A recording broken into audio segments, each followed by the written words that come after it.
Okay, man, this is super cool. We are gonna have a Father's Day forum discussion here, and I'm super stoked about this because I don't know if we've ever done this together. All of us No. together for a Sunday kind of talk or whatever. Is first time? First Ever? time. Yep. Okay. Yeah.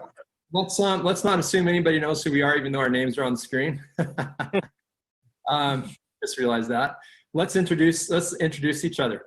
So I'll introduce my youngest brother, Gabe, and then I'll get him to introduce somebody else on the screen, and then we'll go like that. Okay?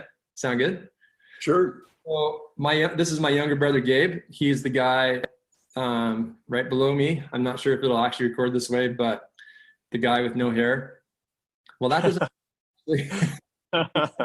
The younger guy with no hair. Yeah. Gabe is pastoring in Grand Forks, BC, and has been there for 8. Is it longer than 8? 10 years. Holy. 10 Okay. years. Whoa. So Gabe's been pastoring with his wife Rachel there for 10 years, and the unique part about our relationship, I think one of the unique things, is that Rachel is actually my wife Sarah's sister. So there's this weird thing going on that's completely legal, all above board, but and they have 4 kids, most of them adults at this point, and so that's Gabe. Gabe, you take the next introduction. Okay, so right below me is my dad.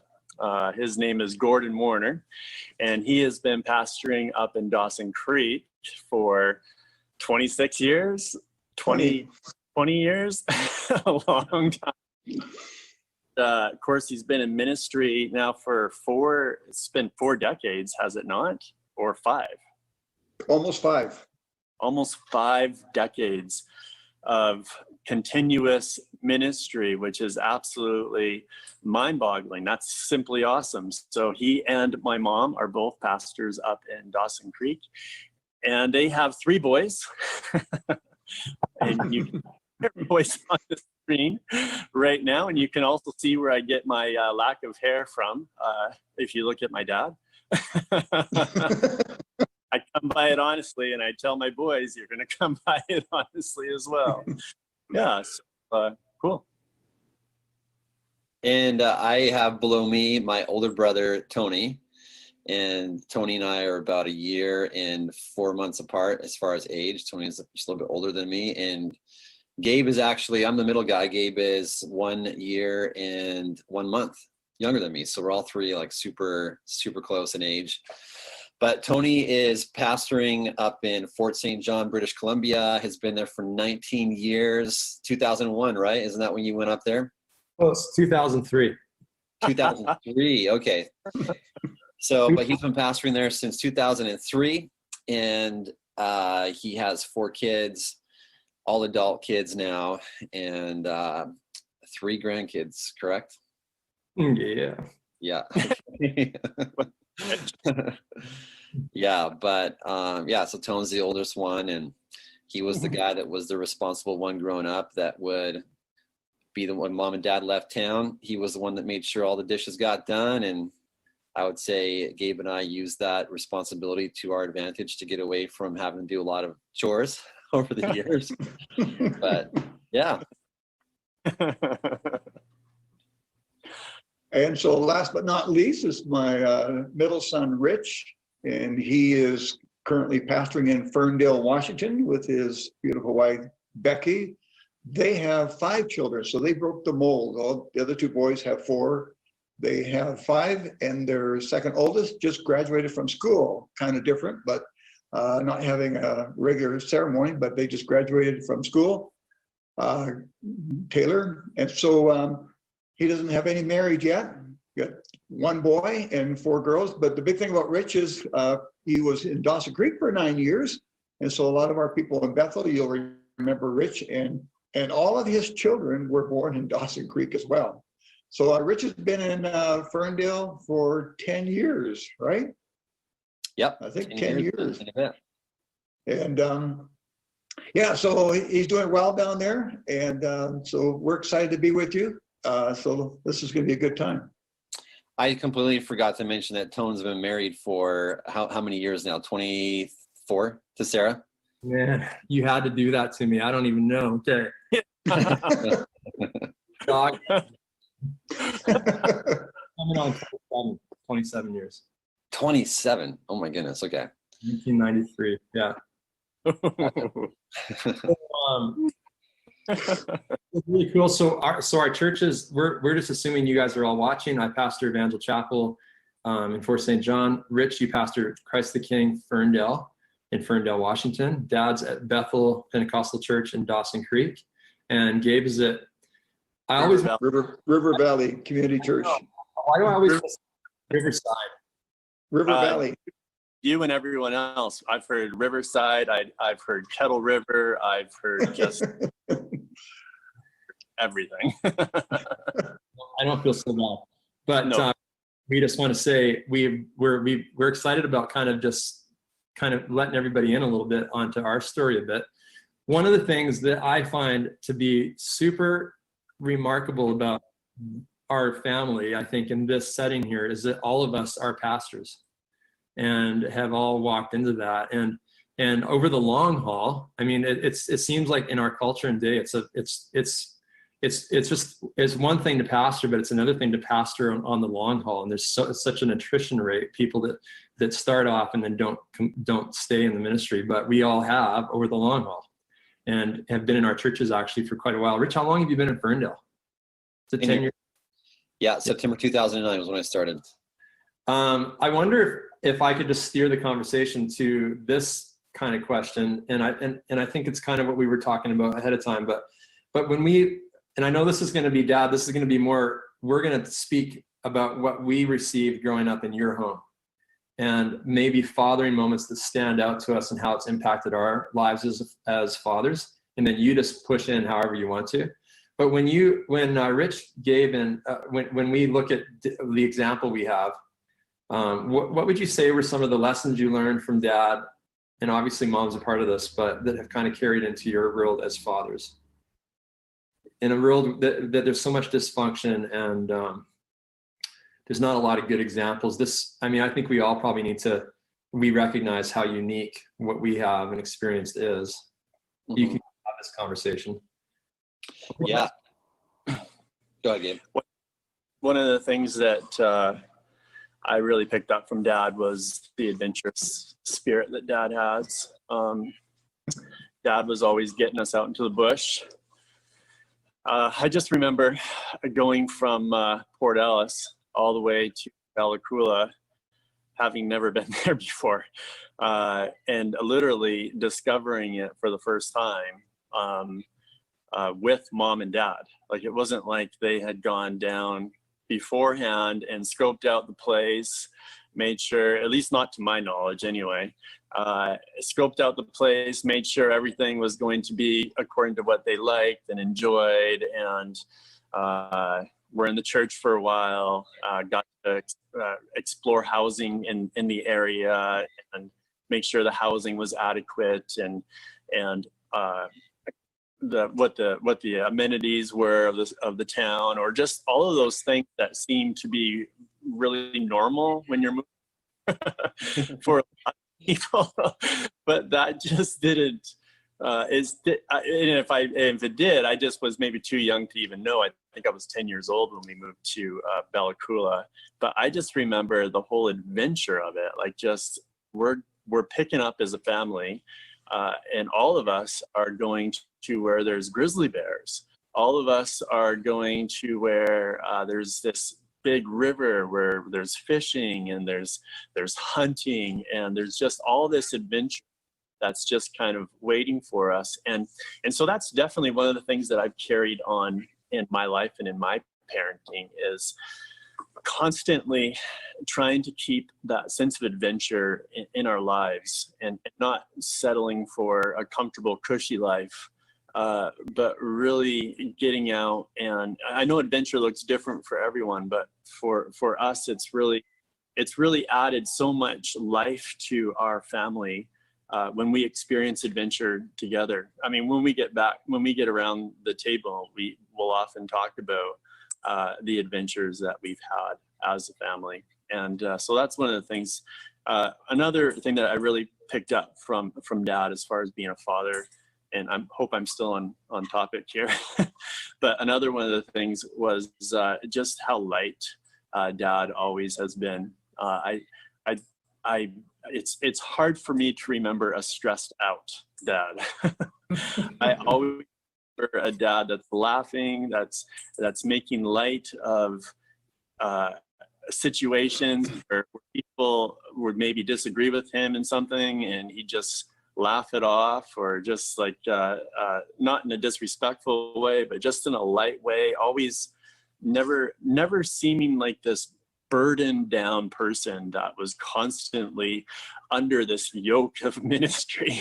Like, I just don't remember that guy. I remember the dad that was just the burden's easy and the yoke is light. That's what I remember. And just even now, that's still inspiring to me. And I still try to live that way when I start getting down and just discouraged, or just start thinking about the heaviness of ministry and the heaviness of being a dad of four grown adults. There's a lot of challenging moments all the time, lots of amazing moments, but lots of challenging moments as well. Mhm. And trying to remain light in those situations. So yeah. And I would just say yes to both those things for me too. I won't get into them in detail. I'll add some other ones on, but definitely what those two things are huge. But I would also say, Dad, your integrity has been huge, and just the way that you're a man of your word has really shaped me. And that that's a huge value for me, is just being a man of my word and being a guy that people can trust. And so the way that you are just a constant learner.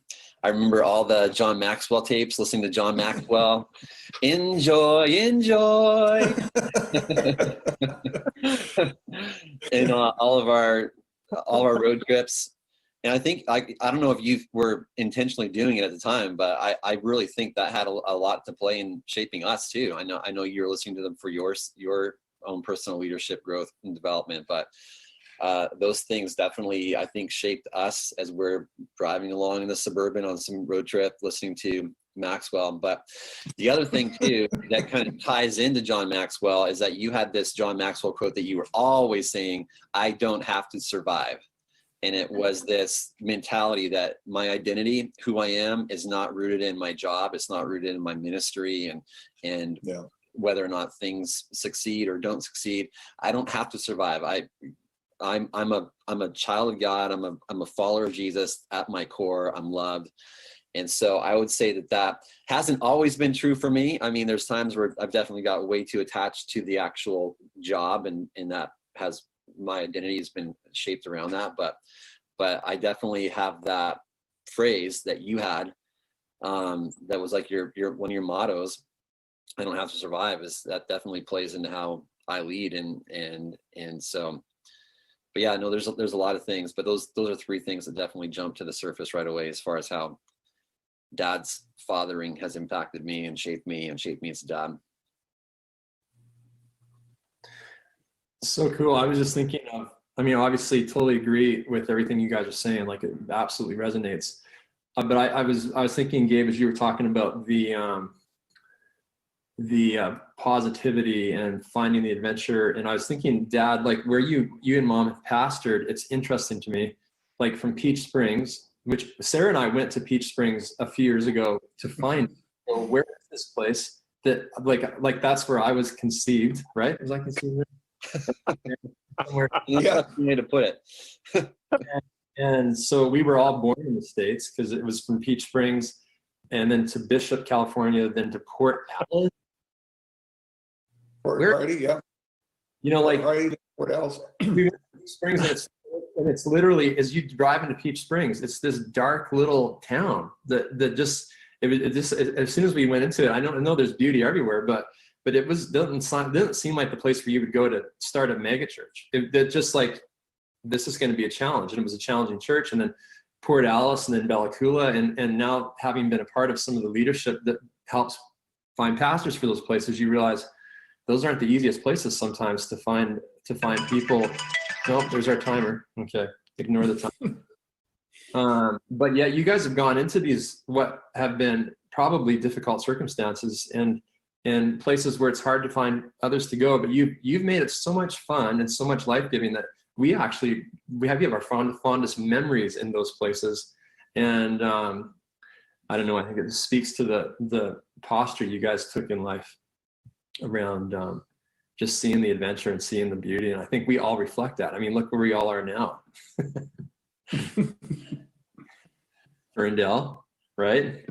It's kind of like, it's sort of, where is it? It's kind of in between Bellingham and Vancouver, and then Gabe's in Grand Forks. I'm in Fort St. John, Dad's in Dawson Creek, and we love it. I don't know. Yeah. What, Dad, anything, Dad, that you're thinking as we're sharing these stories are kind of going, interesting, new to you, or something you'd add to it? I feel like it's my funeral, all the nice things you're saying about me. I got to say, I was thinking when Gabe was talking about Bella Coola, for Mom and I gave God to give me the right partner to do all this. But Mom and I always felt, that we'll just go where God calls us to go. And I remember when we said yes to Bella Coola, one of the pastor's wife said to Mom, "I heard you're going to Bella Coola." And Mom says, "Yeah, you're going to hate it." And of course, we didn't hate it, but we didn't need to go down there. We didn't need to see it because we knew God had called us. So it didn't matter what the home was going to be like. It didn't matter what the church was like. None of that mattered. It even didn't matter what the salary was going to be. We just knew that God called us to go there. And here we end up being in Bella Coola for 10 years. And I've told this many times to people. Out of Bella Coola, I think the three of you all had the call of God confirmed.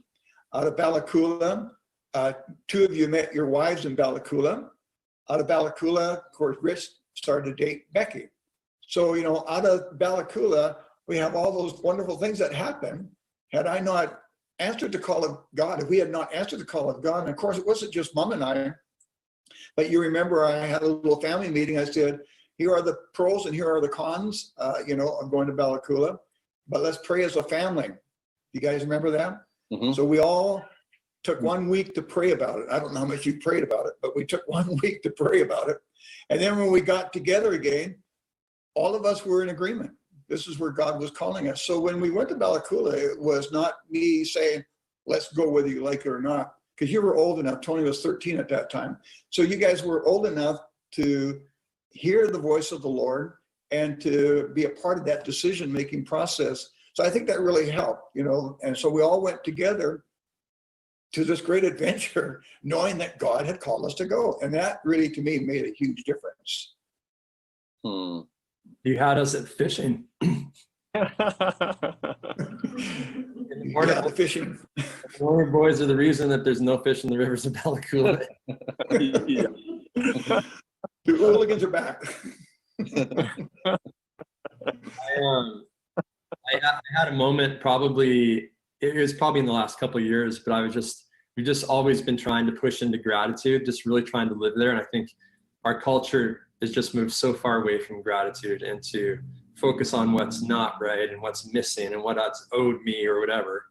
What I don't have. Pardon? And what I don't have. What I don't have, yeah.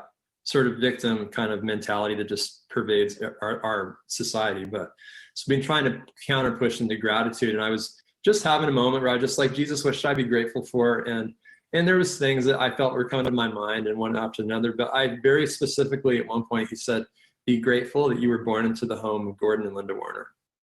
Wow. Mm-hmm. And so I was kind of just thinking through that. It was a different way than I ever worded it. It was almost like he was saying, don't just think of them as your parents. Think of the fact that I actually chose them and be grateful that you were born into that home. And I saw you guys as 19-year-old kids basically stepping out into the very tangible act of following Jesus. And I at that point I hadn't really thought about it like that, but it was like Jesus was like, I put you in the context. I incubated you in the context of a man and a woman at that point, a young man and a young woman that were committed to following Jesus. And you just said that, Dad, so beautifully. Like the whole thing in this culture of, even in Christian culture, it sort of drives me nuts, but we say we're following Jesus, but we're really following trends, and we're following, reputation and other things. But there was just, no, it's where God's calling us to go, and we'll go. We don't need to see it ahead of time. And you've just modeled that. And I think the consistency as well, and Rich, you alluded to this at the beginning. I think that's a real thing for me. The seeing behind the curtain was probably one of the things that made me, I remember the Port Alice days where, Dad, you were almost single-handedly building that church. And for a little while, you just kind of disappeared in the busyness. There was such a huge demand. And yet in all of that, you and Mom were consistent, and you never spoke a bad word about people. I don't remember that. I do remember it was probably, it just started lead pastoring. And I think we had a phone call because I was going through some interpersonal stuff with people, conflict. And I just was like, whoa, what's happening? I didn't even know, I honestly didn't know this was part of the mix. That people would misunderstand you and feel like you were trying to control them, and weird kind of stuff like that. And then at that point, this is years later, you said, well, yeah, that happens. Did you know about this story? And you told a couple stories, and I was like, no, I had no idea. That person was a rock star in my books. I didn't know that they felt that pastors only work one day of the week. Sunday morning. I don't even know if Rich and Gabe know the story. Maybe you've heard it, but A little bit, yeah. But you were always so honoring and just solid and committed, but unwavering. Well, we're running out of time. Any final thoughts? Or maybe we need to make this legal for the Sunday crowd and bring a scripture into play.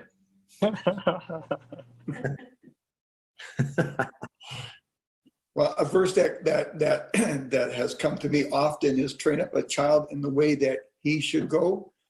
And I think as parents, we need to have a lot of discernment, to understand what is the pathway that God has for my son or my daughter. And rather than trying to make them fit into our mold, make them fit into what God has for them. And so Mom and I tried to do that. We tried to hear, what is God saying? How should we train up our sons? What is the pathway that God has for them? And we're not perfect. Don't want anybody to have the impression, we make mistakes, but we want to hear the voice of the Lord, and we want to say, okay, God, I want to raise them in the path that they should go, the one that you have for them.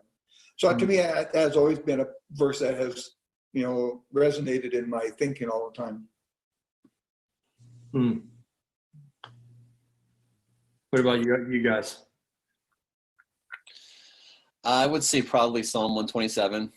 That's children are a gift from the Lord, and talks about how they're arrows in the quiver, and you get the picture there in that psalm of just how our job as parents is to, well, one of the biggest jobs we have is just to value them and to love them. And we talked about calling earlier on to vocational ministry, but my greatest calling in life is hands down to be a dad to my kids. And so, so just to be that dad that is constantly speaking life into them, constantly, we're in the teenage years too, and kind of relate to what Gabe said. There's a lot of challenges. Presley's just kind of on the beginning, well, not quite there. I'm just like soaking up all these last years where they love me and want to be with me. But it's challenging, and so just keeping the perspective, hey, these are my five, and Becky, but my five greatest treasures in this world, and just keep speaking life over them and helping them discern what's next for them.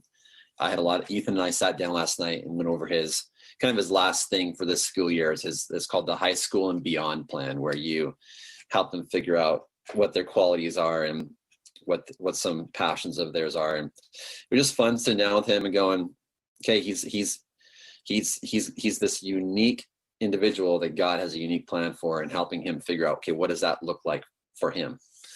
And so, but yeah, Psalm 127, I love the way it speaks into that, and just how your kids they're a gift, and they're these arrows that we pull back and we help launch them into life. And so that's what, as a dad, that's what I want to do. I want to do it well, not just with career, but I mean, the most important thing is that they would love Jesus and love people.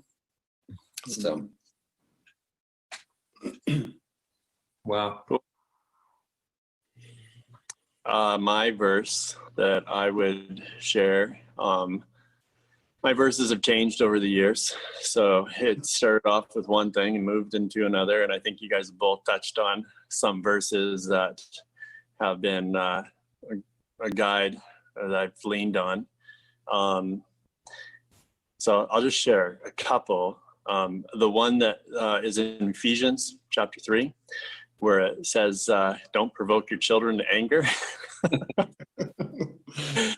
Believe it or not, that's been a real roadmap for me.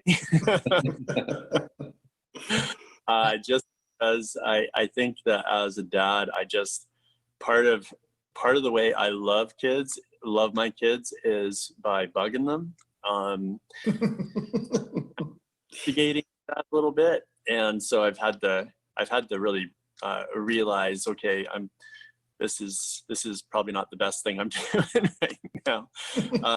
So that's been one of those things throughout the years. But one of the scriptures that God's really brought to my heart is really when Jesus, it's John chapter 13. And I've tried to live this with my children, especially as they become young adults and as they become teenagers. And that is to be an example to the best of my ability. And I know I fail at this all the time, but to be the best of my ability to be like Jesus, who got up from the table, grabbed the towel, and just started washing his disciples' feet, and talked about what it was to basically lead. And I believe that as a dad, one of my biggest roles is to lead our home. And so that's really spoken to my heart about humility and being a father, love, and just how valuable it is that I not only tell my kids that I love them, but that I show them that I love them. So especially as they've gotten older and things have changed in our home, now they're going off to work. So how can I serve them? So I can set the coffee maker so that they have hot coffee before they go to work. I can clean up the dishes. I can do lots of little things, which is basically just trying to shift that paradigm of thinking from I'm the dad that needs to be served by my children to, okay, how can I flip this completely on its head in a Jesus style, where I am serving them and doing all tasks that I would expect them to do for me. I just really have felt like God has really just hit that home with me. I remember, I don't know if Dad ever did this, and maybe this is more of a Mother's Day thing, but I still remember I would leave moldy dishes in my room weeks because I would eat up, and I would take my meals in my room, and which is so funny because it's something that my kids do as well. And I remember that Mom would go up when I was gone, and she would pick up all the dishes in my room, and she did this all the time. And maybe you did this too, Dad, I don't know. But I specifically remembered Mom doing this. And that's just something that just recently, it's part of this serving my children. And rather than harping on them, hey, why don't you do this or that, to just go into the room, pick up their dishes and wash them. It's no deal, right? In the grand scheme of things, to me, that's what love looks like, and that's what leadership, and that's what being a father looks like. Serving those kids. So, yeah. Super good. Interesting. The verse that comes to my mind is 1 Corinthians 11, verse 1, which I found to sort of be a guiding principle, like you were mentioning Ephesians there, Gabe. And it's follow me as I follow Christ. It's Paul's words to kind of his modus operandi, I think, in some ways was, I'm going to keep my eyes on Jesus, and I'm going to try to live out what I'm asking you to follow me in.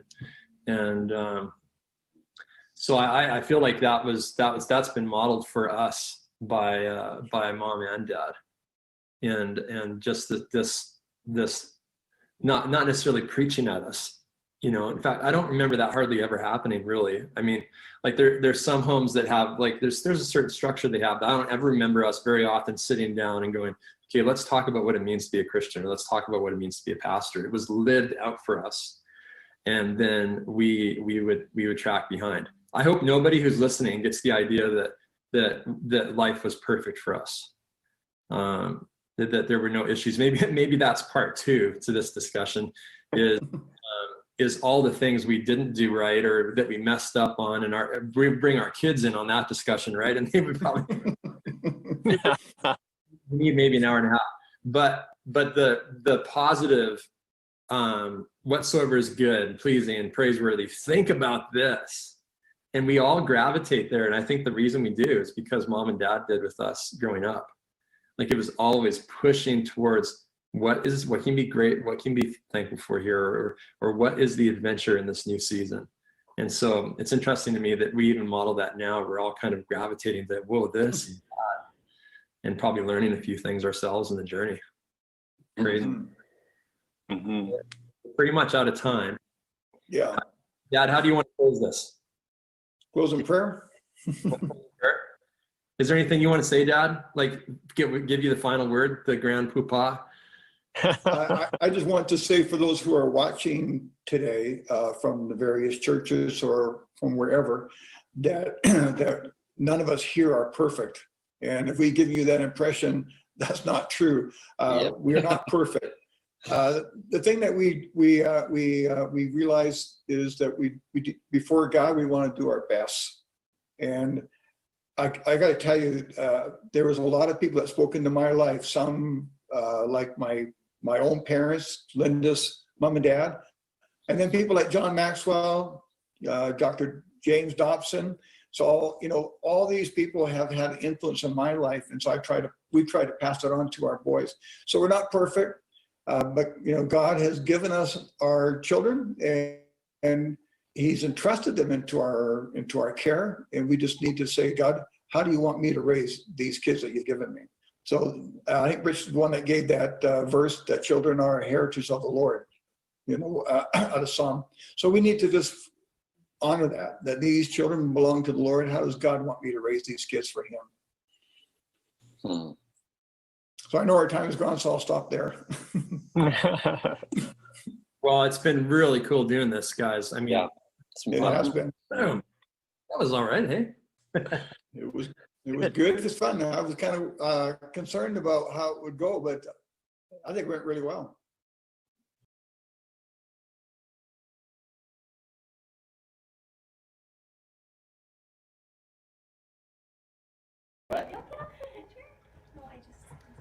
All right. I look very tall next to my little brother. Here we go. Luke has the best dad shirt on, and I just have a normal shirt. Luke bought this shirt for himself. No, he did not. No, he didn't. Cool. It was cool seeing you. We gotta look down here. Cool seeing you, Grandpa, Rich, Gabe, and Tony all together. Emily was saying you guys all look identical, except Grandpa looks a little bit older.